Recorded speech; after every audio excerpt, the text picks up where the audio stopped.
Hi ka-sunshine! Welcome back to my YouTube channel. Kahapon nag-road trip kami mula Boca Raton, Florida papuntang Marco Islands and Naples. Sobrang sulit ang araw na yun. Una, dumiretso kami sa Marco Island Beach.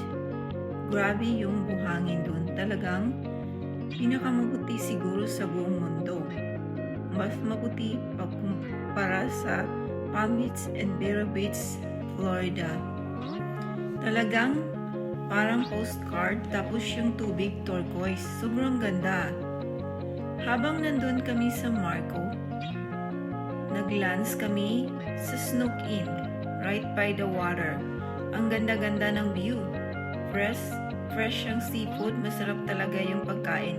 Medyo pricey nga lang, pero sulit naman sa experience.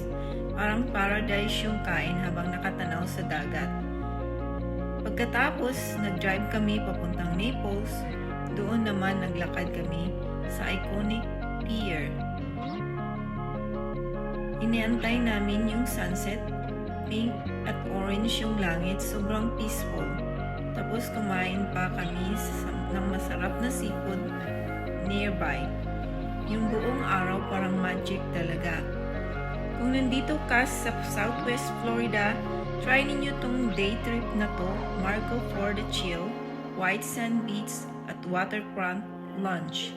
Naples naman for the classy sunset at pier, both places. Short drive lang pero sobrang different ng vibe. That's it for today. Please like, subscribe,